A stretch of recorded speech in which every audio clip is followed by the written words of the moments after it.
Hi everyone. My serial killer was Harold Shipman, or Dr. Death, as he was commonly known by some of his patients. Yeah. Oh. He was a general practitioner in England whose killing spree lasted more than 30 years. He had a drug addiction to pethidine, which he got by forging prescriptions and then just taking the drugs. And he went to rehabilitation center and paid a fine of 600 pounds or around 850 US dollars. Harold was said to be normal. He was very charming. He was a respected man in the community.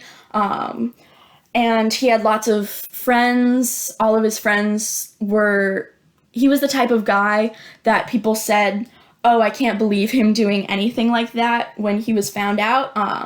He had a wife and 4 kids, and his wife believes him innocent of the crimes. Most of his victims were elderly women. He killed anywhere from 215 people to 280 people. Some people even estimate a number as high as 500. And around 80% of his victims were elderly women, and the rest of them were either middle-aged women or there were a handful of men. He targeted his patients. All of them trusted him. There was a pretty tight-knit connection between him and his patients, because they generally thought he was a great guy. So they would always be very trusting of him. And all of them lived in the community of Hyde. He killed most of them with a lethal dose of diamorphine, or heroin, as it's more commonly known. And he claimed that they died of natural causes. And the victims all kind of remained willfully ignorant to the high death rate of his other perfectly healthy patients. And they even joked about it sometimes. His patients called him Dr. Death. They didn't even pretend to not recognize that a lot of his patients died. And his alleged first victim was a 4-year-old girl with a terminal illness, and he killed her in the short time that her mother stepped out to make tea.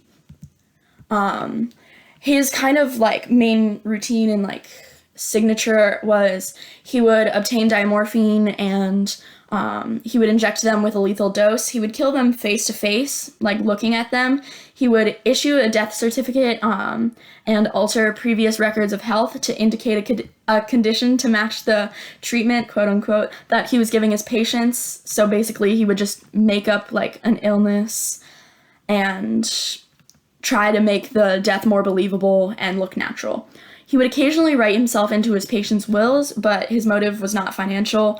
It was mainly just he's already there type of thing, so he just thought he would get some money out of it. The victims were all found positioned as if they had fallen asleep. Most of them were sitting up. A lot of them were in nicer attire, still fully clothed, because they would dress up for these home visits because they kind of saw it as a social interaction instead of just a client-physician type of thing. So they would dress up and they would converse with him, and yeah, they were all found fully clothed.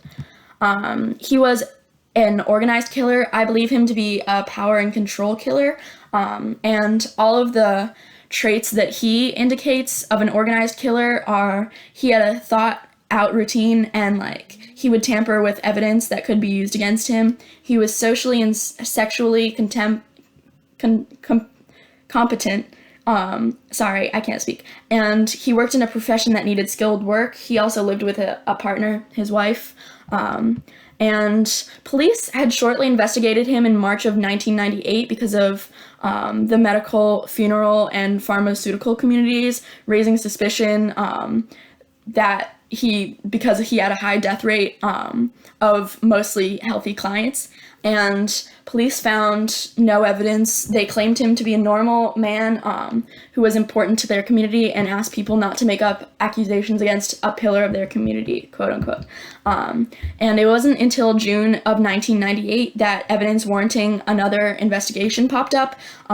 It popped up because of Kathleen Grundy, whose will he forged, and Kathleen's family was like, hey, that's not really that doesn't make sense. Why would she write him into the will? So they got police to investigate it, and he was found guilty of 15 counts of murder in 2000. He never confessed, but in an interview with police, when they showed him pictures of his victims, he froze up and he showed signs of fear. His body language was analyzed, and they basically determined he was guilty.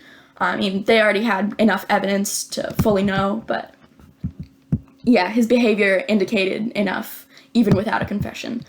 Most of the evidence the most important evidence was a fingerprint that Harold left on the copy of Kathleen Grundy's will that he forged, and the forged signature, of course, and his personal typewriter that he used to write Grundy's will, and the altering of the medical profiles within hours of their death, as found by a computer analyst who worked with the police. And phone records showed that even though he said to the families that he called emergency services when he found the bodies, phone records showed that he did not. And Kathleen's body and multiple others was exhumed and examined and showed traces of diamorphine, also known as heroin, and the death certificates that were signed by Shipman. And there was also a testimony from Winifred Meller's neighbor. Winifred Meller was one of his victims, saying that he had asked for the key to Meller's house only hours after she saw him visiting the victim, connecting him to the crime scene.